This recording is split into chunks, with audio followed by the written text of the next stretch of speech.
எதுவாக இருந்தாலும் நம்ம காமாட்சி நாயுடு ஐயா வந்து முட்டு கொடுக்குறது ரிப்போர்ட்ட போக கிடையாது. நீங்கள் முதையே நான் சொல்லியிருக்கேன், இந்த பக்கம் ஸ்டாலின் அவர்களும், அந்த பக்கம் சீமான் அவர்களும், இந்த பக்கம் வந்து பார்த்தீங்க அப்படின்னா இளைய தளபதி விஜய் உட்காந்து பேசினா கூட நம்ம ஐயா வந்து என்ன பண்ணுவார், எல்லாரையும் சமாளிப்பார். லெஃப்ட் ஹேண்ட் ஹேண்டில் பண்ணுவார். ஒரு டிபேட்ல கூட சேனல் இன்டர்வியூ கேட்டா முதல்வருக்கு என்ன கேக்குறாங்கன்னு இங்கிலீஷ் கேள்வியை புரிஞ்சுக்கிட்டு பதில் சொல்ல முடியல. Development only டெவலப்மெண்ட்னாரு.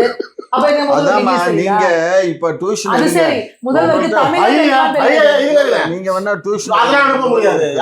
நீ மூணு யார் டியூஷன் போறது? ஸ்டாலின் இங்கிலீஷ் பேச ஆரம்பிச்சாருன்னா மக்களுக்கு புரியாது. ராக்கெட் விட்டா சந்திராவுக்கு, ராக்கெட்ல ஓசூன்ல விட்டாங்க. இதெல்லாம் மீறி ஒரு கக்கூசில காட்டிட்டீங்க. சொல்ற மாதிரி உலகத்துல என்னென்னமோ கண்டுபிடிக்கிறான். கண்டுபிடிச்சாங்க அந்த கக்கூசா. யாரையா கண்டுபிடிச்சீங்க? திராவிட மாடல் ஆட்சி உறவுகளுக்கு ரொம்ப நன்றி. சப்ஸ்கிரைப் பண்ணுங்கன்னு சொல்லியிருந்தோம். வீடியோஸ் எல்லாமே பாக்குறீங்க, 88% பேர் பாக்குறீங்க, ஆனா சப்ஸ்கிரைப் பண்றது இல்லைன்னு சொல்லியிருந்தோம். அதாவது தொடர்ந்து ஒவ்வொரு வீடியோக்கும் சப்ஸ்கிரைபர்ஸ் வந்து ரொம்ப அதிகமாக இன்க்ரீஸ் ஆகிட்டு இருக்காங்க. பார்க்குறீங்க, சப்ஸ்கிரைப் பண்ணுறீங்க, ரொம்ப ரொம்ப ரொம்ப ரொம்ப மகிழ்ச்சி. மீண்டும் அதே தான் சொல்கிறேன், பார்க்குறவங்க எங்களுக்கான கண்டிப்பாக சப்ஸ்கிரைப் பண்ணிவிடுங்க. நோட்டிஃபிகேஷன் உங்களுக்கு அப்போ தான் வரும். பெல் ஐக்கான் ப்ரெஸ் பண்ணிவிடுங்க. ஸோ உங்களுக்காக தான் இந்த வீடியோஸ் எல்லாமே. ஸோ மறக்காமல் சப்ஸ்கிரைப் பண்ணிவிடுங்க. அதே மாதிரி ஒரு முக்கியமான விஷயம், நம்மளோட டிபேட் வந்து இனிமேல் நிறைய பேர் சொல்லியிருந்தீங்க, புதன்கிழமை போட்டு சண்டே போடுறீங்க, ஒரு லாங் கேப் இருக்குது அப்படின்னு சொல்லிட்டு. அதனால வந்து நம்ம ஃபார்மேட்டை வந்து இனிமேல் சனி ஞாயிறு டிபேட் வந்து சாட்டர்டே அண்ட் சண்டே வரும். அதே மாதிரி கிராஸ் ஃபயர் நம்ம ஒரு நிகழ்ச்சி பண்ணியிருந்தோம், 3 பேர் பேசுறது, அது ஃப்ரைடே வரும். ஸோ இந்த வீக்கெண்ட் ஃபுல்லாகவே ஃப்ரைடே, சாட்டர்டே, சண்டே உங்களுக்கு கம்ப்ளீட்டாக ஒரு பேக்டாக இருக்கும். செம்மையாக நீங்கள் என்ஜாய் பண்ணலாம். கண்டிப்பாக வந்து நம்ம சேனலை கண்டினியூஸாக ஃபாலோ பண்ணுங்கள். உறவுகளுக்கு மீண்டும் நன்றி. சீக்கிரமா 1 lakh சப்ஸ்கிரைபர்ஸ் நம்ம ரீச் பண்ணணும். உங்க சப்போர்ட் வந்து ஆசமா இருக்கு. Thank you so much. நன்றி. வணக்கம் and welcome to Times of Republic Times debate political uncut with CP Naveen, editor and publisher, Times of Republic. மீண்டும் ஒரு டிபேட் ஷோவில் என் உறவுகளை சந்திப்பதில் ஒரு மிக்க மகிழ்ச்சி. புதிய கெஸ்ட், புதிய காம்போ. நிறைய பேர் கமெண்ட்ஸ்ல வந்து நீங்களே காம்போ கொடுக்குறீங்க. டிபேட்டுக்கு வந்து காம்போ 1 இவங்க, காம்போ 2 இவங்க, காம்போ 3 இவங்கன்னு சொல்லிட்டு நிறைய பேர் கொடுக்குறாங்க. அதெல்லாம் பார்க்கும்போது ரொம்ப மகிழ்ச்சியா இருக்கு, சந்தோஷமா இருக்கு. ரொம்ப ரொம்ப ரொம்ப ரொம்ப நன்றி. ஸோ நீங்க சொன்ன ஒரு காம்போ தான் இன்னைக்கு, அந்த காம்போ தான் நீ ஃபிக்ஸ் பண்ணியிருக்கோம். நம்மளோட கெஸ்ட்டை வந்து ஃபர்ஸ்ட் நம்ம வரவேற்கலாம். எப்பவுமே நம்மளோட உறுதுணையாக இந்த ஷோ வந்து பார்த்தீங்கன்னா அப்படி தூக்கி நிப்பாட்டுற நம்மளோட மூத்த முன்னோடி திமுகவின் ஐயா திரு காமாட்சி அவர்களுக்கு வணக்கம். நாம் தமிழர் கட்சியின் கொள்கை பரப்பு செயலாளர் வன்னை சுமதி அவர்களுக்கு வணக்கம். அதே போல பாஜகவின் நிர்வாகி திருமதி சுமதி அவர்களை வரவேற்கிறோம். அவங்களுக்கு இன்னொரு பேர் இருக்கு, சூறாவளி சுமதி. ஸோ சோசியல் மீடியாவை கலக்குறாங்க. அதனால சூறாவளி சுமதி மேடம் வந்து டிபேட் ஷோவுக்கு வரவேற்கும். நீங்கள் ஒரு பயங்கரமாக பிளாஸ்டாக இருக்க போதுன்னு நினைக்கிறேன். எதுவாக இருந்தாலும் நம்ம காமாட்சி நாயுடு ஐயா வந்து முட்டு கொடுக்குறது ரிப்போர்ட்ட போக கிடையாது. நீங்கள் முதையே நான் சொல்லியிருக்கேன், இந்த பக்கம் ஸ்டாலின் அவர்களும், அந்த பக்கம் சீமான் அவர்களும், இந்த பக்கம் வந்து பார்த்தீங்க அப்படின்னா இளைய தளபதி விஜய் உட்காந்து பேசினா கூட நம்ம ஐயா வந்து என்ன பண்ணுவார், எல்லாரையும் சமாளிப்பாரு. லெஃப்ட் ஹேண்ட் ஹேண்டில் பண்ணுவாரு. லைஃப்ல நீ ஒரு விஷயத்தை லெஃப்ட் ஹேண்ட்ல டீல் பண்ணா லைஃப் லெஃப்ட் ஹேண்ட்ல டீல் பண்ணு. ஆமா, மண்டைய பார்த்தா தெரியல எவ்வளவு முட்டு கொடுத்துருக்காருன்னு. முட்டு கொடுத்தா தெரியல. இன்னமும் முட்டு கொடுத்தீங்கன்னா தோல் வெளியில வந்துடும். முட்டு கொடுத்து போயிடுச்சு அது எல்லாமே. ஆமா, புதுசா இருக்கு. தெரியாதா? சிறப்பு. ஸோ இன்னைக்கு வந்து பார்த்தீங்கன்னா பல்வேறு அரசியல் விஷயங்களை இங்கே நம்ம பேச போகிறோம், டிஸ்கஸ் பண்ண போகிறோம். நிறைய விஷயங்கள் இருக்குது பேசுறதுக்கு. நம்ம டாபிக் கூட போகலாம்.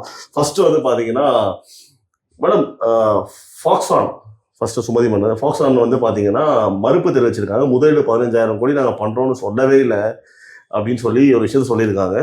பாருங்க, தமிழகத்தை தலைகுனிய விட மாட்டேன்ட்டு இன்னைக்கு இந்தியா முழுக்க இல்ல உலக இதுல இருக்கிற நியூஸ் முழுக்க எல்லாம் பேசிட்டு இருக்காங்கன்னா, ஃபாக்ஸ்கான்ங்கிற ஒரு நிறுவனத்துல நாங்க பாருங்க 15,000 கோடி முதலீடு அப்படின்னு சொல்லி இவங்க ஒரு பொய்யா ஒரு அறிக்கையை விட்டுட்டு கடைசியில அந்த நிறுவனம் வந்து கேட்டா வந்து மறுத்திருக்காங்க.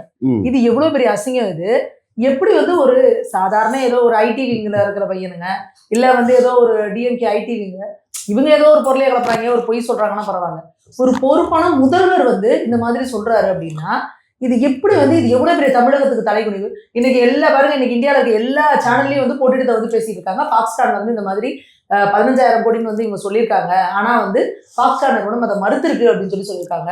இப்ப தமிழகத்தை தலைகுனிய விட மாட்டேன்னு சொல்லிட்டு இவங்களே தமிழகம் தலைகுனியறதுக்கு என்னென்ன வேலை இருக்கோ அத்தனையும் பார்த்துட்டு இருக்கிறாங்க. ஐயா உங்க கருத்து. ஏங்க அவ்வளோ பெரிய ஒரு கம்பெனி ஒரு சீஃப் மினிஸ்டர்கிட்ட சொல்லிட்டு அவன் சொல்லலைன்னு சொன்னான்னா அப்ப அவன் மேல தப்பு இருக்குங்கிறத சொல்றதுல நோட்டீஸ் அனுப்புங்க. அது நாங்க இப்பதானமா சொல்றேன், இப்பதானே ஊடகத்துல வருது. ஏமா இதெல்லாம் நோட்டீஸ் எல்லாம் அனுப்ப வேண்டியது இல்ல. ஒருத்தன் வந்து நாங்க இன்வெஸ்ட்மெண்ட் பண்றோம்னு சொல்றான், இன்வெஸ்ட்மெண்ட் பண்றோம்னு சொல்லிவிட்டு இப்ப வந்து பேச்சு மாறுறான். அது என்ன பெரிய கொலை குற்றமா? என்ன பெரிய கொலை குற்றம் மாதிரி பேசிட்டு இருக்கீங்க? இந்த வேலையெல்லாம் இங்க வச்சுக்காதீங்க. உங்க 2 கோடி பேருக்கு வேலை தரேன்னு சொன்னாரு உங்க மோடி ஐயா, கொடுத்துட்டாரா? திமுக கட்சி நினைச்சிட்டீங்களா? வாக்குறுதி கொடுத்துட்டு இல்ல நாங்க கொடுக்கவே இல்ல சொல்லவே இல்ல. உங்களுக்கு தெரியுமா அந்த கம்பெனி பத்தி? அந்த கம்பெனில நீங்க சிஓவா? அந்த கம்பெனில நீங்க சிஓவா இருக்கீங்களா? என்னமோ ஒரு இன்வெஸ்ட் பண்றோம்னு சொல்லி முதல்வர் வந்து அதை அறிவிச்சதுக்கு அப்புறம் ஒரு விஷயம் நல்லா புரிஞ்சுக்கோங்க. நாங்க வந்து ஒரு சின்ன நான் சொல்லல, காமாட்சி நாயுடு சொல்லல, ஒரு முதலமைச்சர் சொல்லும் போது அண்ணாமலை என்ன பெரிய நொண்டாமலை, அண்ணாமலை உங்களுக்கு வேணா எக்ஸ் தலைவர், எங்களுக்கு சாதாரண ஒரு ரிட்டையர்டான ஒரு எஸ்பி, அவ்வளவுதான். என்ன சொன்ன பாயிண்ட் எனக்கு இப்படிதான் வருது வாயில. தமிழ் தெரியாது, நீங்க என்னத்த பேசுறீங்களோ என்னத்த புரிஞ்சுக்கிட்டீங்களோ வெளியே வந்து தப்பா சொல்லிட்டார்ல அதோட நிப்பாட்டுங்க. ஒரு டிபேட்ல கூட சேனல் இன்டர்வியூ கேட்டா முதல்வருக்கு என்ன கேக்குறாங்கன்னு இங்கிலீஷ் கேள்வியை புரிஞ்சுக்கிட்டு பதில் சொல்ல முடியல. டெவலப்மெண்ட் ஒன்லி டெவலப்மெண்ட்னாரு. அப்ப நீங்க இப்ப டியூஷன் அது சரி, முதல்வருக்கு தமிழ் நீங்க வேணா டியூஷன் அனுப்ப முடியாது. ஸ்டாலின் இங்கிலீஷ் பேச ஆரம்பிச்சாருன்னா மக்களுக்கு புரியாது. நான் ஒரு வாட்டி இங்கிலீஷ்ல திட்டிக்கிறட்டுமா? Please help me, please help me.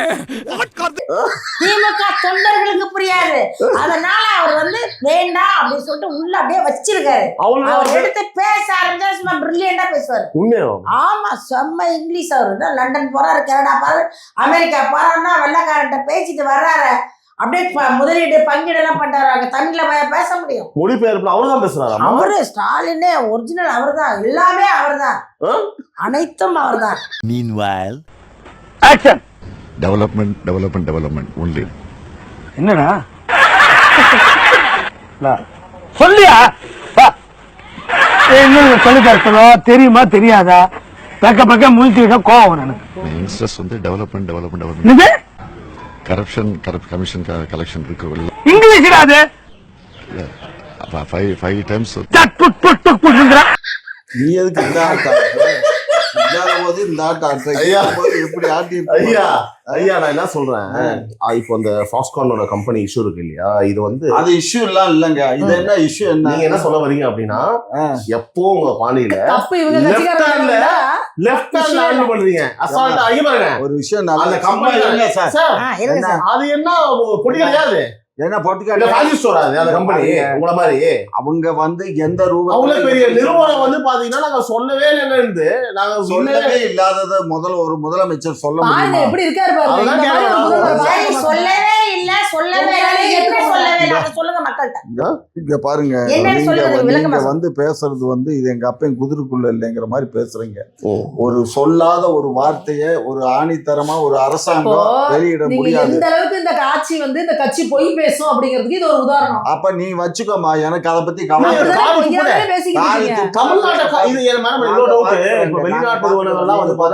எப்படி பாக்குது? இனிமேல் முதலீடு பண்ணுமா? இல்ல என்ன நினைப்பாங்க, என்ன எங்ககிட்ட பேசுறதுக்கே பயமா இருக்கு. நம்ம ஏதாவது முதலீடு பண்ணலாம்னு பேசினா கூட இவங்க பாட்டுக்கு 10,000 கோடி 5,000 கோடின்னு கதை கட்டி விட்டுறாங்க. நமக்குள்ள பிரச்சனை இருக்கு. அவங்க தமிழ்நாட்டுல அந்த ஃபாஸ்கான் மீட்டிங்கோட அந்த மீட்டிங் இருக்கு இல்லையா, அது இவங்களோட மாவட்ட செயலாளர் கூட்ட நினைச்சிட்டாரோ முதல்வர். நம்ம என்ன வேணா வெளில வந்து என்ன பேசுறாங்கன்னு புரிஞ்சிருக்காதுங்க அவருக்கு. இல்ல அண்ணனுக்கு ஸ்டாலின் என்ன சொல்றாரு வந்து ஒரு விஷயம் வந்து அவங்க சொன்னதான் சொல்லியிருக்காரு. ஆகையினால அவங்களுக்கு வந்து அவங்களுக்கு சந்தர்ப்ப சூழ்நிலை அவங்களுக்கு இடம் கொடுத்துருக்காது. அதை எங்கள்கிட்ட வந்து டைரக்டா வந்து பேசியிருக்கலாம். அவங்க பொது வழியில பேசுனது அது ஒரு மிகப்பெரிய தப்புலாம் அவங்களுக்கு தான். ஆமாங்க, ஓஹோ. பொது வழியில பேசுறது பேசுறது மிகப்பெரிய விளக்கமா தவறு. சொல்லணும். பேசிருக்க கூடாது. என்ன திரும்ப ஏங்க பேசுறது? நம்ம அவங்க அப்படி நாங்க சொல்ல சரி எதை பேசுனதுன்னு சொல்லுங்க. எங்கள்ட்ட கேட்டு சரி எதை பத்தி பேசுறது எதை நாங்க பேசுனது முதலீடு இல்ல, நீங்க குறிப்பிட்ட எதை நாங்க பேசுனது 15,000 கோடி நாங்க வந்து முதலீடு பண்ணலங்க, ஆ, நீங்க எதுக்கு இது இந்த மாதிரி பொய்யா சொல்லியிருக்கீங்கன்னு ஒரு முதலமைச்சரை அவங்க கேட்டிருக்கணும். ஆ. இது இன்னும் கேட்காம அவங்க வந்து அதாவது சொல்லிட்டாங்க இன்னைக்கு எப்படி என்ன யா இன்னைக்கு தலைமைச் செயலகத்துல உள்ள வந்து முதல்வர் அதுதான் வந்தது. நியூஸ் பாக்கலையா நீங்க? என்ன வந்தது சொல்லுங்க சொல்லுங்க, நீங்க சொல்லுங்க யார் வந்து கேட்டா? சார். ஃபாக்ஸ்கான் கம்பெனியை சேர்ந்த ஒரு நபர் தான் சார் வந்து மீட் பண்ணிருக்காரு. அந்த கம்பெனியை சார்ந்தவர் தான். உங்களுக்கு தெரியாதா சார்? உங்களுக்கு விஷயமே தெரியாதா? அப்போ அவங்க வந்து மீட் பண்ணி ஒரு முக்கியமான அதிகாரி, அந்த கம்பெனியோட முக்கியமான அதிகாரி வந்து சந்திச்சுட்டு இத பதிவு பண்ணிட்டு போயிருக்காரு. அப்ப வந்து சரிதான் 15,000 கோடி நாங்க இன்வெஸ்ட் பண்றோம்னு சொல்லவே இல்ல. சொல்லவே இல்லைன்னு சொல்லல. அந்த என்ன சொன்னாங்க? நாங்க இப்போதைக்கு எங்களால 15,000 கோடி அப்படி வரலையே செய்தி. அப்படி செய்தி எவன் வேணாலும் என்ன வேணாலும் போடலாம். அப்ப நீங்க உருட்டுறீங்கல்ல, அது மாதிரி உருட்ட வேண்டியதுதான். ஒரு சாதகமா வரும்போது அப்படி பேசலாமா? சாதகமாக இப்ப 4 கத்திரிக்காய் வருஷமா நீங்க உருட்டிட்டு இருக்க மாதிரி திமுக ஆமா, ஆட்சி ஆமா, உருட்டிட்டு நாங்க இருக்கீங்க உருட்டின பாருங்க. அந்த மாதிரி உருட்டுலதான் நீங்க எல்லாம் இப்ப திராவிட கலந்து போய் மாடல் கிடக்கீங்க. திராவிட என்ன மாடல் வேணாலும் செய்வேன் வாக்குறுதியை கொடுத்துட்டு ஒண்ணுமே அட செய்யாம ஏம்மா வாயிலே போம்மா, வர சொல்லிட்டு நீங்க இருக்கீங்களா? அந்த சும்மா மாதிரி இதெல்லாம் தேவையில்லாத பேச்சு. அடுத்த சப்ஜெக்ட் இருந்தா கேளுங்க. வாக்குறுதிகிட்ட போய் அடுத்த சப்ஜெக்ட்டுக்கு பாருங்க. சரி இருங்க கொடுத்த வாக்குறுதியை காப்பாத்துங்க மக்கள்கிட்ட. சும்மா இருமா. மக்கள்கிட்ட வாக்குறுதி கொடுத்தீங்க. வாக்குறுதி என்ன கத்திரிக்காய் என்ன வாக்குறுதி? வாக்குறுதி? மக்கள்லாம் ரோட்ல அதான் அவரே நிக்கிறாங்க. சொல்றாரு. அவரே சொல்றாரு கத்திரிக்காய் வாக்குறுதி தான். அவன்னா சாம்பார் வலையை தூக்கிட்டு ஓடிடுறீங்க. முன்ன ஒரு முட்டையை தூக்கிட்டு போறீங்க, காலையில பொங்கல் சாப்பிடுறீங்க. அது பத்தாது, நாட்டு மக்களுக்கு வேலை வாய்ப்பு இல்ல, கல்வியில பின்னேறிடுச்சு, அந்த சாம்பார் அந்த கற்பழிப்பு நடக்குது. சாம்பார் வலைய அந்த சாம்பார் வடியை பத்தி பேசும்போது அந்த சௌரில கக்கூசி அப்பப்போ சேர்த்துக்கோங்க. நிறைய பேச வேணாம், அந்த சேர்த்துக்கோங்க அப்பப்போ. இதெல்லாம் பார்க்க சொல்லுங்க. அந்த டாய்லெட் ஒன்று கட்டிருக்காங்க மாடலா, சைனா டாய்லெட், அதை போய் பார்க்க சொல்லுங்க. நீ போ அந்த டாய்லெட்டுக்கு. நான் போனா பக்கத்துல நீங்க தான் வந்து உட்காரணும். முடியுமா? நான் எதுக்கு வந்து உட்காரணும்? அப்புறம் முடியுமா? சும்மா டாய்லெட் அசிங்கம் முடிச்ச மாதிரி. உலகமே கால துப்புது அந்த டாய்லெட்டுக்குள்ள. துப்பு டாய்லெட் வெளியே கிடக்கு. உலகத்துல இப்படி ஒரு விஞ்ஞானி உலகத்திலே கிடையாது. தெரியுமா உங்களுக்கு? ராக்கெட் விட்டா சந்திராவுக்கு, ராக்கெட்ல ஓசூன்ல விட்டாங்கிறாங்க. இதெல்லாம் மீறி ஒரு கக்கூசில காட்டிட்டீங்களா? கவுண்டமணி சொல்ற மாதிரி உலகத்துல அவன் என்னென்னமோ கண்டுபிடிக்கிறான். கண்டுபிடிச்சாங்க அந்த கக்கூச. யாரையா கண்டுபிடிச்சாங்க? சொல்லு தமிழ கீழே தமிழ ரேப் தமிழ கருப்பு தமிழ நெருப்பு தமிழ இரும்பு தமிழ உள்ள தமிழ வெளிய தமிழ ரத்த தமிழ நாடு திராவிட மாடல் ஆட்சி மறக்கவே மாட்டாங்க. 100 வருஷம் ஆகுது. முன்னாடியும் திறப்பு, பின்னாடியும் திறப்பு, இங்கேயும் திறப்பு, இங்கேயும் திறப்பு. அதிசயமா இருக்கு. ஷார்ட்டா ஒரு போர்டு வைக்கணும். திராவிட மாடல் கக்கூஸ் 2.0 வைக்கிறீங்க நீங்க. நாங்க வைக்கிறோம் இல்ல. அம்மா இப்ப யோசிப்போமே, இதெல்லாம் பார்த்துதான் நம்ம எப்படி முதலீடு போடுறதுன்னு சொல்லி திரும்ப சொல்லிட்டாரோ. இருக்கலாம். இவங்க கக்கூசியே எப்படி கட்டுறானுங்களே, இவங்க நம்ம 15,000 முதலீடு கொடுத்தா என்னடா பண்ணுவானுங்க சொல்லி ஐயா சொல்லுங்க. சட்டம் ஐயா என்ன உங்களை வச்சு என்ன போட்டோ ஷூட் எடுக்கிறாங்க? நான் சொன்னது அவ்வளவு. என்ன இதுக்கு பதில் சொல்லுங்க, இதுக்கு பதில் சொல்லுங்க. இதுக்கெல்லாம் ஒரு பாத்ரூமே கட்ட தெரியாத உங்களை நம்பி 15,000 கோடி எப்படி இன்வெஸ்ட் பண்ண? கக்கூஸ் ஓகே, ஒரு கக்கூசே கட்ட நம்பி உங்களுக்கு, அதாவது ஒரு கக்கூசே கட்ட தெரியல ஒரு திராவிட மாநில அரசுக்கு. உங்களை நம்பி எப்படி 15,000 கோடி போன்னு சொல்லிட்டு வந்தாங்க. எங்கள்கிட்ட தான் கொண்டு வந்து பணத்தை கொடுக்க போறானா? யார்டா கொடுக்க போறான்? ஏங்க என்ன நீங்களும் லூஸ் தனமா பேசுறீங்க? கம்பெனி வந்து ஆரம்பிப்பானா? முதலீடு என்ன சொன்னா? முதலீடு அவன் தான் கொண்டு வந்தீங்க. முதலீடு அவன் தான் சொல்றேன். இந்த அரசுக்கு ஒரு கக்கூசியே கட்ட தெரியலையே, நம்ம பணம் 15,000 கோடி கொடுத்தா இதை என்ன பண்ணுவாங்கன்னு யோசிச்சிருப்பாங்க. யாருகிட்ட கொடுப்பான்? என்ன பேசுறீங்க? யாருகிட்ட? அவன் தாங்க வச்சுக்கிட்டு அவன் தான். புரிய மாட்டேங்குதுங்க. முதலீடு பண்றான்னு அவன் சொல்றான்ல, எதை நம்பி பண்றான்? தமிழக அரசு தானே. திராவிட மாடலை நம்பி, தமிழக அரசு தானே சப்போர்ட் பண்ணலாம். தமிழக அரசு இடம் கொடுக்கும், அவனுக்கு தேவையான. அத பத்தி தான் கேக்குறேன், எனக்கு புரியுது. அவன் தான் நடத்துவான். இந்த மாதிரி கொஞ்சம் கூட மண்டையில மசாலா இல்லாம இப்ப ஒரு கக்கூசை கட்டுறவங்க கிட்ட நம்ம எப்படி டிரான்சாக்ஷன் வைக்கணும்னு யோசிக்க மாட்டான்னு கேக்குறேன். ஏங்க எங்கேயோ ஒரு கொலை நடக்குது, எங்கேயோ ஒரு கொலை இல்ல. ஐயோ இதெல்லாம் அப்ப இப்படி ஒரு கொலை நாட்டுல. இவரு நம்ம சப்ஜெக்ட் பேசுவோம், நீங்க கொலையெல்லாம் கம்பேர் பண்ணாதீங்க சார். கற்பழிப்பை பத்தி பேசுங்க. கக்கூஸ் எப்படி சார் அப்படி கட்டினாங்க? அதுவா இருக்குமோன்னு கேக்குறேன். அவங்களை எல்லாம் சஸ்பெண்ட் பண்ணியாச்சு. அது கடந்து போங்க. சும்மா அதை கக்கூசு மயிருன்னுட்டு 3 நாளா அதே ஐயா டெய்லி காட்டுறீங்களா நீங்க தான் உங்க சேனல்ல சும்மா சேனல்ல தான் காட்டுறீங்க. நேத்து சட்டசபையில வந்து ஏடிஎம்கேல இருக்கிறவங்க எல்லாரும் கிட்னிகள் ஜாக்கிரதைன்னு சொல்லி பேட்ச் குத்திட்டு வந்தாங்க. ஐயோ ஐயோ, ஏன்னா அவன் அங்க வந்தவங்கள்ட்ட பூரா நேத்து கிட்னியை எடுத்தாச்சு. இது வேற சட்டமன்றத்துக்குள்ள வந்தாலே ஆமா, சட்டமன்றத்துக்குள்ள வந்தவங்களுக்கு பூரா கிட்னி ஆமா, அது உங்க தலைவருக்கு எடுக்கிறீங்க. 2 கிட்னியுமே ஒரு கிட்னி வேலை செய்யலையா, ஒரு கிட்னி தான் வேலை செய்யுது. அதனால அவரை விட்டாச்சு. உங்க மற்றவங்க தலைவருக்கு கிட்னி எடுத்தாச்சு. உங்க தலைவருக்கு 2 கிட்னியுமே வேலை செய்யல. அப்ப வந்து எதிர்க்கட்சி தலைவர்கள்ல இருந்து பொதுமக்கள்ல இருந்து கிட்னியை ஸ்கேன் பண்ணிட்டு தான் அனுப்புறீங்க. ஆமா ஆமா. ஐயா எனக்கு இல்லாத கிட்னி மத்தவங்களுக்கு இருக்க கூடாது. கூடாது. சரி ஐயா, உங்களுக்கு கிட்னி தலையில இருக்கா, எங்க இருக்கு? தலையில தான் இருக்கு. அதான் பேசுறீங்க. அதான் அவங்க என்ன கேட்டாலும் நீங்க என்ன சொல்றீங்க? அவங்க கேட்டதுனா இந்த மாதிரி பேட்ஜ வச்சுட்டு வராங்களே, எவ்வளவு ஒரு அவமானம், அசிங்கம், செய்தி கேவலமான ஒரு விஷயம். இதை நீங்க எப்படி பாக்குறீங்க அப்படின்னா, கிட்னி எடுத்துது எல்லாத்தையுமே வந்து ஒரு ஃபன் கண்டா கொண்டு ஒரு போறாங்க. ஓட்டு போட்டா ஒரு ஏழை ஜனங்களுக்கு கிட்னிக்கு கூட பாதுகாப்பு இல்ல. அதுக்கு ஒரு பதில் சொல்லுங்க. சொல்லுவோம், ஐயோ திமுகவுக்கு ஓட்டு போடாதையா கிட்னியை உருவிடுவாங்கன்னு சொல்லுவோம். அதே இப்ப உண்மையாவே செஞ்சிருக்கீங்க. நீதிமன்றம் விசாரணை கமிஷன் போட்டு நீதிமன்றத்துக்கு நீங்க ஏன் போறீங்க? சிபிஐ கொடுக்க கூடாது நீங்க போறீங்க. அதெல்லாம் சிபிஐ கொடுக்க கூடாது நீங்க ஏன் போறீங்க? சிபிஐ இருக்கு, அப்ப அந்த திராவிட நீதிமன்றம் ஆனந்தனை அதெல்லாம் காப்பாத்துறதுக்கு பண்ணோம். இந்த அரசு வந்து எங்க வரி காசு எடுத்துட்டு உச்ச நீதிமன்றம் வரைக்கும் போவீங்க. உங்க காசு யார் அப்ப விட்டு காசு இது? இங்கம்மா சட்டம் என்ன சொல்லுதோ அதுபடி தான் சட்டத்தை நாங்க கேக்குறீங்க நீங்க.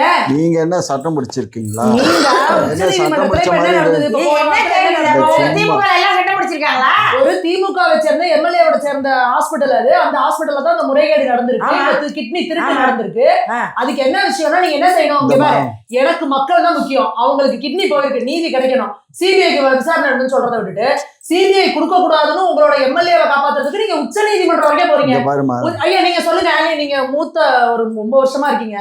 உச்ச நீதிமன்றத்துக்கு போனா எவ்வளவு செலவாகும் நீங்க சொல்லுங்க. உச்ச நீதிமன்றத்துல ஒரு லாயர் ஒரு விஷயம் நான் சொல்றது இல்ல கேளுங்க. எனக்கு இதை சொல்லுங்க, எவ்வளவு செலவாகும் மட்டும் எவ்வளவு சொல்லுங்க. செலவாகுமா? உச்ச நீதிமன்றத்துல இப்ப ஒரு அட்வொகேட் வந்து ஒரு கேஸ வந்து கொண்டு வரதுக்கு எவ்வளவு செலவாகும்? ஒரு அப்பீல் பண்றதுக்கு, அதுக்கு அப்பீல் ஆகுற ஒரு லாயருக்கு எவ்வளவு செலவாகும் அப்ராக்சிமேட்டா? அதெல்லாம் நான் போனது இல்ல. எப்படி ஒரு குறைஞ்சபட்சம் 50 லட்சத்துல இருந்து 50 லட்சம் தான். ஒரு 1500 ஆகுமா ஐயா? 50 லட்சம் யார் சொன்னா? ஒரு லாயர் அங்க போறவங்களுக்கு 30 லட்சம் மினிமம். 30 யார் லட்சத்துல இருந்து 50 லட்சம். அது நீங்க வைக்கிறதெல்லாம் யாரு? இந்தம்மா எங்களுக்கு தெரியுமா அங்க வக்கீலுக்கு என்ன ஃபீஸ் என்னங்க? சரி, எவ்வளவு சொல்லுங்க. மிஞ்சி போனா 5 லட்சம் ரூபாய் 5000 அவ்வளவுதான். 5 லட்சத்துக்கு மேல யாரு எந்த ஒரு இயரிங்க்கு ஓ அவ்வளவுதான். மொத்தமா அந்த கேஸ முடிக்கிறதுக்கான செலவு எவ்வளவு? அதெல்லாம் கேஸ் அதை முடியாது. நாங்க முடிக்கலாம். அவ்வளவுதான் கேஸ். நாங்க முடிக்கவே மாட்டோம். அப்புறம் இங்க கச்சத்தீவு பிரச்சனை என்ன ஓடிக்கிட்டு இருக்கு? இருமா, கொஞ்சம் நிப்பாட்டுமா. நேத்து சட்டமன்றத்துல மாண்புமிகு முதல்வர் எடப்பாடி அவர்கள் இல்ல மருத்துவத்துறை அமைச்சர் வந்து நேத்திக்கு வந்து அங்கே விளக்கம் கொடுத்து என்ன கிட்னி திருட்டுன்னு சொல்லாதீங்க, கிட்னி முறைகேடுன்னு சொல்லுங்க. இந்தமா சட்டமன்றத்துல அப்படின்னு நேத்திக்கே பேசி அவங்க எதிர்க்கட்சி தலைவர் கேட்டதுக்கு நேத்திக்கே அங்க பதில் சொல்லியாச்சு. என்ன பதில் சொல்லிருக்காரு? அது என்ன பதில்ங்கிறத நீங்க பேப்பர்ல பார்த்து தெரிஞ்சுக்கோங்க. சொல்லியாச்சு. இனி வந்து அத பத்தி பேசுறதுங்கிறது தவறு. எங்களுக்கு தேவை உங்க பதில் கிடையாதுங்க. சட்டம் நியாயங்க, நீதிங்க. நீதி அப்பாவி நியாயம்ல மக்கள்கிட்ட சட்டமன்றத்துல ஒரு சொல்லி பணத்தை முடிச்சாச்சுன்னா வாங்கிட்டு வட்டி கட்ட அதுதான் முடியல அப்படின்னா இங்க பாருங்க ஒரு கிட்னியை கொடு அப்படின்னு சொல்லிருக்காங்கன்னா சட்டமன்றத்துல என்னங்க முடிச்சு- அநியாயமா இங்க இருக்குது? பாருங்க அப்ப தமிழ்நாட்டுல ஏழைகள்லாம் வாழ்றதுக்கு அருகதையே இல்லையா? இப்ப எனக்கு சந்தேகம் வருது. நீங்க எதுவும் கிட்னி வித்துட்டீங்களா? நாங்க எங்க கிட்னியை வைக்க போறோம்? அப்புறம் என்ன திமுகவுக்கு ஓட்டு போட்டா கிட்னி மட்டும் இல்ல, ஹார்ட்ல இருந்து ரத்தத்தை கூட உறிஞ்சு அனுப்பிடுவீங்க. டிராகுலா முட்டை மாதிரி. இப்ப எத்தனை பேர் என்ன? அந்த மாதிரி ஏங்க இருக்கீங்க? எத்தனை பேருக்கு கிட்னி தேவை? இதை பிஜேபியில பத்தி ஏதாவது இருக்கும்போது serious ஆ- மொத்த சரி, கிட்னியோட முதல்ல இது வரை எத்தனை வச்சிருக்கீங்களா? பேர் கைது பண்ணிருக்கீங்க? எதை எத்தனை பேர் கைது பண்ணிருக்கீங்க? எது கைது பண்ணணும்? ஏன் அப்புறம் எதுக்கு கைது பண்ணாம? அவங்கள கைது பண்ண கிட்னி வருமானம் எப்படி திருடினவங்கள வரும்? கைது பண்ணாதீங்க. Facebookல போஸ்ட் போட்டவங்கள கைது பண்ணுவீங்க. நைட் ஆன் நைட்டா வந்து கிட்னி திருடினவங்கள விட்டுருவீங்க. ஏமா ஒரு விஷயம் புரிஞ்சுக்கோ. விசாரணை போயிட்டு இருக்கும் போது யாரையும் கைது பண்ண வேண்டிய அவசியம் இல்லை. அப்ப சோசியல் மீடியால பேசுனவங்க மட்டும் கைது பண்ணிரலாம். எங்களுக்கு 15 நாள் இருமா, ரிமாண்ட் பண்ணுவீங்க. எங்களுக்கு கைது பண்ண சொல்லி இப்ப நீதிமன்றத்துல அந்த வழக்கு நடந்துகிட்டு இருக்கு. ம். நீதிமன்றம் இன்னொரு தப்பு பண்ணிருக்காங்க, நீங்க கைது பண்ணி அவங்க மேல சார்ஜ்ஷீட் போடுங்க அப்படின்னு நீதிமன்றம் சொன்னா நாங்க கைது மேடம், பண்ணி எனக்கு இன்னொரு கேள்வி. charge sheet இப்போ இன்னொரு கேள்வி அப்ப வச்சிடலாம். நீதிபதியே இவங்க கைக்குள்ளதான் இருக்காரு. சரி, உங்க வழிக்கே வரேன். இந்த கிட்னி திருட்டு மேட்டருக்கு நான் வரேன். மேடம் கேக்குறாங்க இல்லையா, ஒரு மனித ஆணையம் போட்டிருக்கீங்களா? இதுக்கும் நீங்க கரெக்டா இந்த கிட்னி முறைகேடுக்கு ஒரு மனித ஆணையம் போட்டிருக்கீங்களா? போட்டிருக்கோம். போட்டிருக்கீங்களா? போட்டு என்ன பண்ணீங்க? அதை கேன்சல் பண்ணிட்டோம். நீதிமன்றத்துக்கு போனதுனால நாங்க வேணாம்னு விட்டுட்டோம். எது அந்த ஒன்னு எப்போ போட்டீங்க, எப்போ கேன்சல் பண்ணீங்க? போட்டாச்சு, கேன்சல் பண்ணியாச்சு. அதெல்லாம் தேதி எல்லாம் எனக்கு தெரியாது. இதெல்லாம் கேட்கக்கூடாது. ஐயா நான் சொல்றேன், ஒரு மனித ஆணையம் போட்டு நீதிமன்றம் அதை செயல்படுத்தி உடனடியாக பாருங்கன்னு சொல்லியும் 1.5 மாசமா அப்படியே கடப்புல போட்டு ஒண்ணுமே பண்ண மாட்டாங்க. கரூர் விஷயம் வந்த உடனே அதே ஒரு மனித ஆணையம் போட்டு உடனே அவ்வளவு சுறுசுறுப்பா வேலை நடக்குது. ஆமா, நான் இந்த கேள்வியை முன் வச்ச போது உங்கள்கிட்ட பதில் கிடையாது. இப்ப இந்த டாபிக் வரும்போது நான் உங்கள்கிட்ட அதே கேள்வியை நான் முன் வைக்கிறேன். சோ நீங்க வந்து பாத்தீங்கன்னா இஷ்யூ பேஸ்டா பாக்குறீங்க. அதாவது இஷ்யூ பேஸ்டா உங்களுக்கு எதெல்லாம் வந்து உங்க வாக்கு அரசியல் எப்படி பாருது எல்லாத்தையும் ஒரே மாதிரி தான் பாக்குறோம். அத்தனை ஓட்டு எவ்வளவு வருது நமக்கு அதான் கணக்கு விழுந்து. ஐயோ அப்பா மக்கள் இப்படி அநியாயமா அவங்களை இது பண்றாங்களே, ஏழை மக்கள் நம்மள நம்பி ஓட்டு போட்டாங்களே, அவங்களுக்கு நம்ம பாதுகாப்பு கொடுக்கணும், அவங்களுக்கு நம்ம தானே பொறுப்பு அப்படின்ற ஒரு தார்மீக பொறுப்பு இல்லாம எங்கேயாவது ஒரு பிரச்சனை நடக்கட்டும், எதுக்குடா எனக்கு எதிராக ஒருத்தன் கட்சி ஆரம்பிப்பான், அவன் பேசுற கூட்டத்துக்கு நீங்க போய் இவ்வளவு பேர் பாப்பீங்களா? செத்து போங்க, கலவரம் நடக்கட்டும், விதிப்பட்டு சாவுங்க, என்னமோ பண்ணுங்க. உங்களுக்கு என்ன நான் வந்து ஒரு இது கொடுக்கணும்னு அவசியமா? உங்களுக்கு நான் என்ன ஏதாவது பாதுகாப்பு கொடுக்கணும்னு எனக்கு அவசியமா? அப்படின்ற திமிரு தானே உங்களுக்கு. அவர் கேட்கிறாரு பாருங்க, எதுக்கு வந்து அரெஸ்ட் பண்ணணும்னா கிட்னியே எடுத்திருக்காங்க. கிட்னி எல்லாம் என்னங்க சாதாரண விஷயமா? இவங்க கிட்ட வாங்கின கடன் சும்மா 50,000 1 லட்சத்துக்குலாம் கிட்னியை உரி விட்டு கோடி கணக்குல வெளியில போய் வித்துருக்கானுங்க. அது எப்பேற்பட்ட அநியாயம் அது. இப்ப என்ன பண்ணனா, ஒரே ஒரு கிட்னியை பாதுகாக்கணும்னு சொன்னா நம்ம எல்லாரும் காலையில வெளில போறப்ப கிட்னியை கட்டி பீரோட வச்சு பூட்டிடும். உனக்கு வாய் ஜாஸ்தி. உனக்கு தள்ளி போச்சா? திருப்பி வீட்டுக்கு சாயந்தரம் வந்த உடனே எல்லா வேலையும் முடிச்சு அலுவலகத்தை வீட்டுக்கு வந்தோன்னா கிட்னியை தூக்கி உள்ள மாட்டிக்கலாம். அப்ப என்ன பண்ணி ஒரு அறுத்து ஒரு மணி பிரஸ் மாதிரி தச்சிருவோம், அப்படியே புடிக்கி கிட்னியை வச்சிருது இல்ல, திருப்பி வந்து மாட்டிக்கலாம். அதுலயும் ஒரு பிரச்சனை இருக்கு. வீட்டுக்குள்ள வச்சா திருட்டு பையன் உள்ள போய் எடுத்துருவாங்க. ஈஸி இல்ல, ஊடுக்குறாங்க. ரோட்ல நடந்து போனா செயின் எடுத்துட்டு போறாங்க. வாசல்ல கோலம் போட்டு இருந்தா அங்க வந்து செயின் எடுக்கறாங்க. வச்சு கும்பேஷ் பேரானுங்க. இருந்து குழந்தையில இருந்து 80 வயசு தூக்கிட்டு போறாங்க. இதெல்லாம் எல்லா கிட்னியும் என்ன பண்ணலாம்யா, தலைமைச் செயலகத்துல குடுத்துட்டு பாட்டில வச்சுக்கோங்க, சைன் போட்டு திரும்ப சாயந்தரம் வச்சு போயிடலாமா? 75-80 ஆண்டு கால வரலாறுல இப்ப நடக்கிற அநியாயம், இந்த பெண்களுக்கு எதிராக நடக்கிற அநியாயம், இதற்கு எந்த ஆட்சியில நடக்கும்? பெண்களுக்கு அறவே பாதுகாப்பு இல்லப்பா. சரி, நீங்க சொல்லுங்க. கூட வெளில போக முடியல. இல்ல நீங்க சொல்லுங்க. இப்ப அவங்க பெண்களுக்கே பாதுகாப்பு இல்ல சொல்றாங்க இல்லையா? காரணம் என்னன்னா காவல்துறை மெத்தனம் இல்ல, ஆளுங்கட்சியின் அலட்சியம். இல்ல மேடம் ஒரு நிமிஷம், நீங்க இப்ப ஒரு குற்றச்சாட்டை வைக்கிறீங்க. நீங்க ஐயா நீங்க சொல்லுங்க ஐயா, இப்ப அவங்க பாதுகாப்பு இல்லன்றாங்க. என்ன வகையில பாதுகாப்பு இல்லன்னு நீங்க கேளுங்க, நீங்க சொல்லுங்க. பாதுகாப்பு இருக்குன்னு நீங்க பதில் சொல்லுங்க. சொல்லுங்க, பதில் சொல்லுங்க ஐயா, பதில் சொல்லுங்க. இல்ல இப்ப இவங்க 2 பேரும் வீட்டுக்கு போகணும்ல, சூதானமா போகணும்ல, பாதுகாப்பு இல்லைன்னா எப்படி போக முடியும்? எப்படி போக முடியும்? இல்லையா, அவங்க வந்து பாத்தீங்கன்னா உங்க மாதிரி திமுக காப்பாற்ற கூட்டு போய் விட்டுறோம், அதை விட்டுருங்க. எல்லாம் சூதானம் இல்ல, நாங்க பாத்துக்கிறோம் வருவாங்க. இல்ல இல்ல, நாங்க திராவிட கட்சியில இருந்து அவங்க காப்பாற்ற விட்டு அந்த கேள்வியில இப்போ பெண்கள் பாதுகாப்பு இல்ல ஒரு குற்றச்சாட்டு வைக்கிறாங்க. இருக்குன்றதுக்கு நீங்க நல்ல கருத்து வைங்க. பாருங்க, நீங்க இருக்குன்றது நாங்க இவ்வளவு விஷயம் பண்ணிருக்கோம் அப்படின்னு சொல்லுங்க. என்ன இப்ப அவங்க வந்து இங்க உட்காந்து டிபேட் கொடுக்கறதே பெரிய விஷயம் தானுங்க. அதுவே பெண்கள் என்ன இருக்கு, அதுக்கு மேல என்ன வேணும்? அவங்க கேட்டாங்க பாருங்க ஒரு கேள்வி. அது அந்த கட்சி பேசுது, அது நாரி போன பயிலுவோ, அது செல்லா காசு, அது அது அது அது வேற வழி இல்லாம அது அங்க போய் உட்காந்துக்கிட்டு அது அவங்களுக்கு நீங்க ஆட்சியை பத்தி பேசுங்க. நேத்து நீ சொல்ல அம்மா ஒரு நிமிஷம் டைவர்ட் பண்ணாதீங்க. அதாவது நீங்க இப்போ நீங்க கேள்வி கேட்டீங்கல்ல, இப்ப இவங்க 2 பேரும் எப்படி வந்து உட்கார்ந்துருக்காங்கன்னு கேக்குறீங்கல்ல. குழந்தைகள் பிள்ளைங்க, சின்ன பிள்ளைங்க தெருவுல போய் விளையாடுமா? 5 வயசு 8 வயசு. நீங்க சின்ன பிள்ளைங்க போய் தெருவுல போய் விளையாண்டீங்களா? நீங்க விளையாடுமா? இன்னைக்கு உங்க பேர பிள்ளைய பேத்திய ரோட்ல விளையாட விடுவீங்களா? முடியல. அந்த லட்சணமா இருக்கு. 2021 இருந்து 23க்குள்ள NCA அப்டேட்டா வந்திருக்குது. அதுல வந்து என்ன சொல்றாங்கன்னா 60% மேல வந்து போக்சோ வழக்குகள். போக்சோ வழக்கு பாருங்க, பதிகிறதே கம்மியா இருக்கும். போலீஸ் ஸ்டேஷனுக்கு போனா நீங்க கேஸ வாங்க மாட்டீங்க, திருப்பி அனுப்புவீங்க. என்னென்ன பண்ணுவீங்களோ நீங்க கட்ட பஞ்சாயத்து பண்ணுவீங்க. தாண்டி அந்த குழந்தைய அசிங்கப்படுத்துவீங்க. ஆமா, அதையும் தாண்டி 60% வழக்குகள் வந்து பதிவாயிருக்கு. இது எவ்வளவு பெரிய அவமானம், அசிங்கம். பெண்கள் வெளியில போனா குழந்தைகளே வெளியே விளையாட முடியல அளவுக்கு ஒரு ஆட்சியை நடத்திக்கிட்டு அதை ஒத்துக்கிறது கிடையாது முதல்வர். அது காரணம் போதை. ஏமா அந்த பானு அம்மாவை 5 மாச கர்ப்பிணியை கற்பழிக்க போனவங்க மயக்கம் போட்டு விழுந்து அந்த 16 பேரை பிடிச்சி ஜெயிலில் போட்டு கடைசியில் ஒரு நீதிபதி அந்த 16 பேர்த்தையும் விடுதலை பண்ணாரு. அந்த 16 பேர்த்தையும் விடுதலை பண்ண ஜட்ஜை தான் இப்போ தாவேகாவுனுடைய மானிட்டரிங் செல்லுக்கு அவர் தான் இப்ப ஜட்ஜு. ஏன் நாங்க என்ன கேக்குறோம், உங்க ஆட்சியில உங்க இதுல நடந்ததுதான் அது குஜராத்ல என்னமோ பெருசா பேசுறீங்க. நாங்க குஜராத் சிட்டிசன் கிடையாது, தமிழ்நாட்டுல தான் அங்க இருக்கோம். அங்க மாத்திரம் நாரி நலம் நாங்க முடிஞ்சு போச்சு. வந்து அப்புறம் குஜராத்ல இங்க இருக்கோம். உங்க ஆட்சியில சும்மா அந்த இருமா. மக்கள் பாத்துக்குவாங்க. திமுக நீ ஓட்டு போடல, நீங்க 2 பேரும் உங்க முதலமைச்சர் தான் சொல்லிருக்காரு.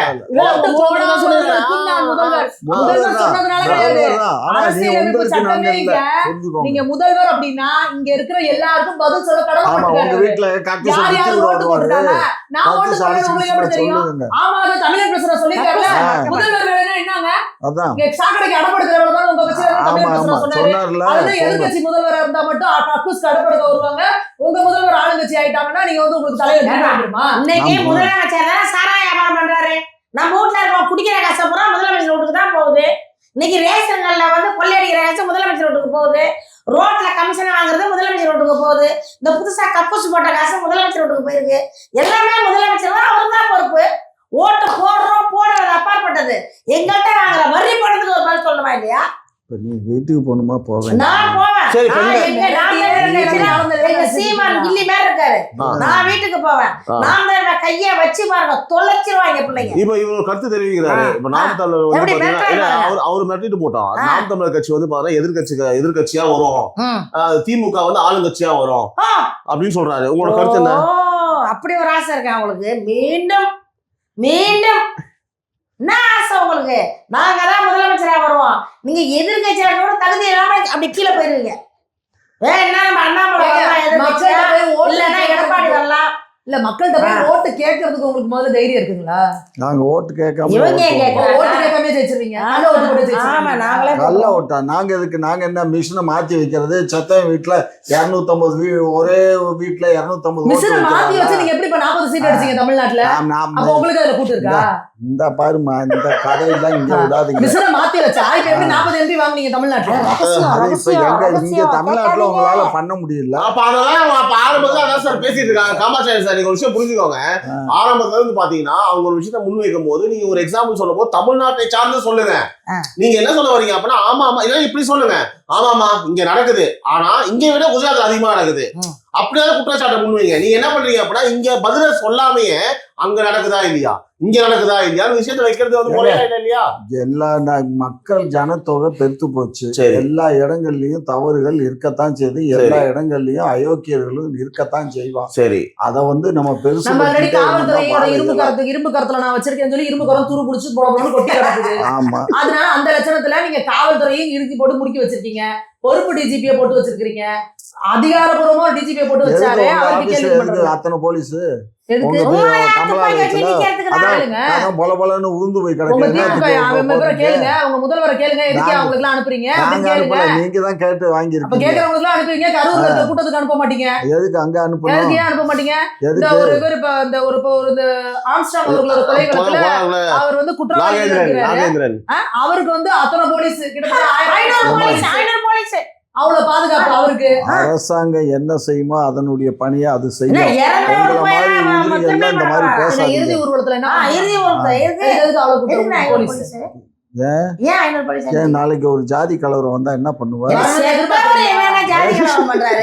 நீங்க மட்டும் செத்த கருணாநிதியை கொண்டு சமாதில வச்சு சிங்கிச்சா பயிரோட அடிக்கிறீங்க, முரசொலி பேப்பர் வைக்கிறீங்க. அவரும் ஒரு ரவுடி, இவரு ஒரு எப்படி தலைவரா? மாபெரும் தலைவர். உங்க ஸ்டைல்ல சொல்றேங்க டொக்கு. உங்க ஸ்டைல் டொக்கு. டொனால்ட் டக்கு. இவர் தமிழ்நாடு டொக்கு. இவர் வந்து டண்டனக்கா டொக்கு. நம்ம இது முதல்வர் இந்த மாதிரி பேசினேன்னா உங்க கூட நான் உட்காந்து பேச மாட்டேன்.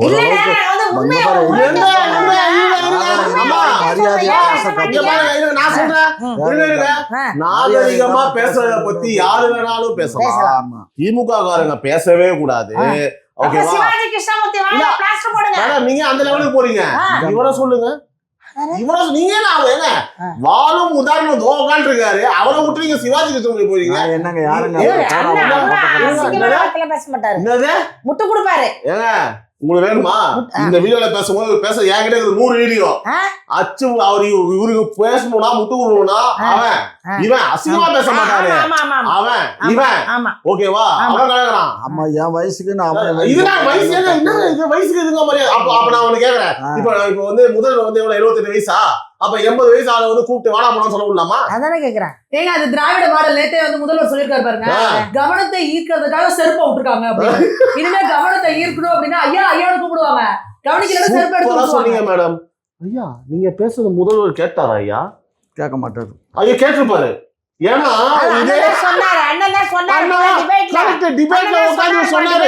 எதுக்குங்க செருப்பு விட்டான்னு கேட்டா இவருதான் சொன்னாரு. அதை கூப்பிடுறதுக்காக அடிச்சிருப்பாங்க செருப்பு. உடனே என்னால முடியல, தாங்க முடியல. அப்படியே உங்களை மாதிரியே பேசுறாரு. எப்படி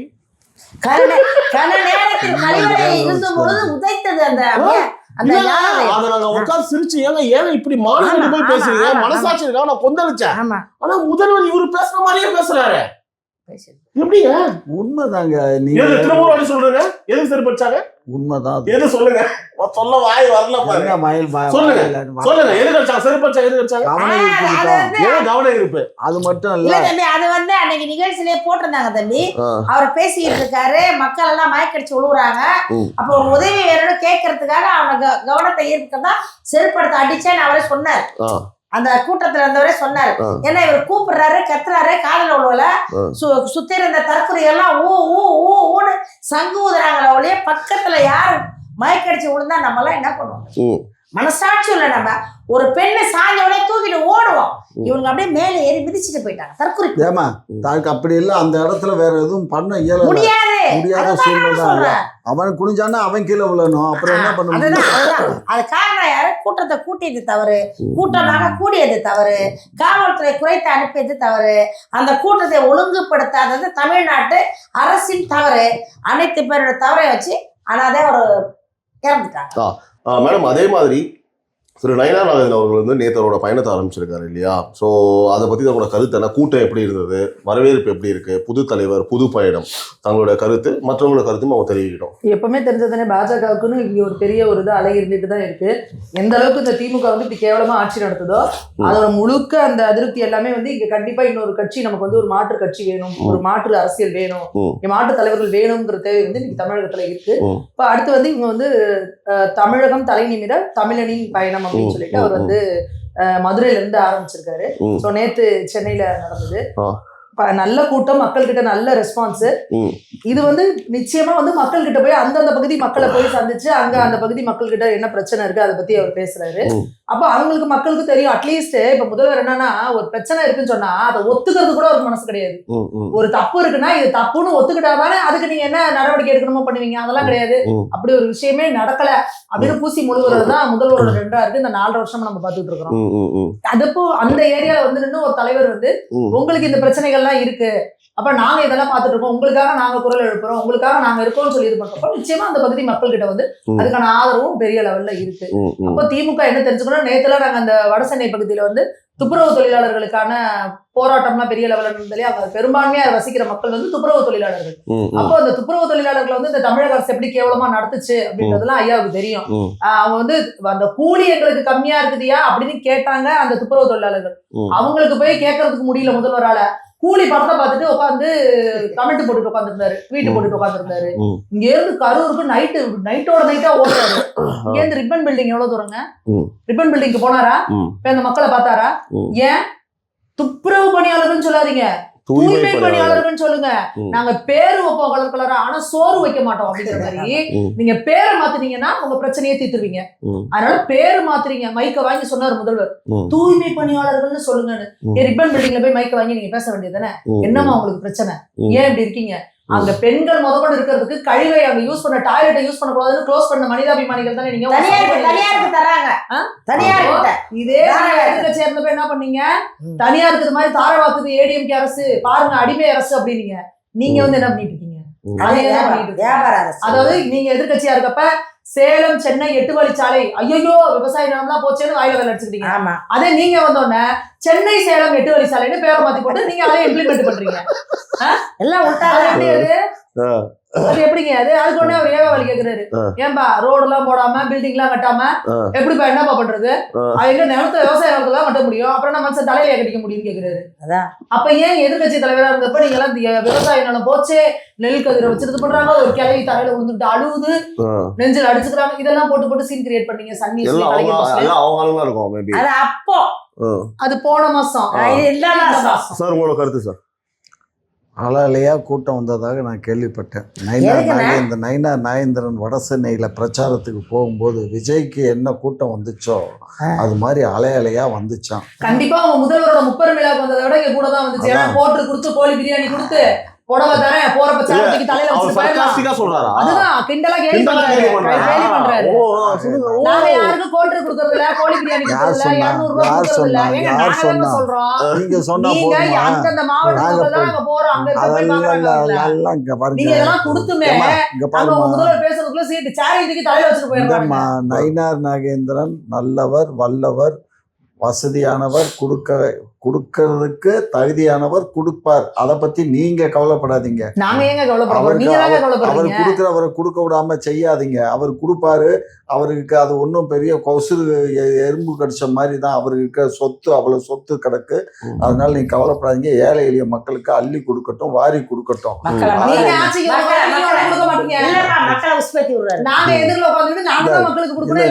தேவையில்லாம 4 கோடி ரூபாயை கொண்டுட்டு போய் கஜானாக்கு, அரசு கஜானாவுக்கு போயிடுச்சு. இந்த மாதிரி 4 கோடி ரூபாய் இந்த மாதிரி ஏழை எளிய மக்களுக்கு கொடுத்திருந்தா எவ்வளவு நல்லா இருந்திருக்கும்.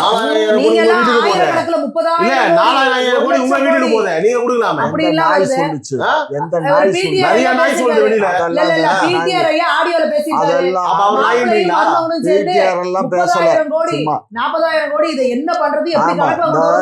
ஏழை கடையில சொல்லுவான் பாருங்க, அந்த 2000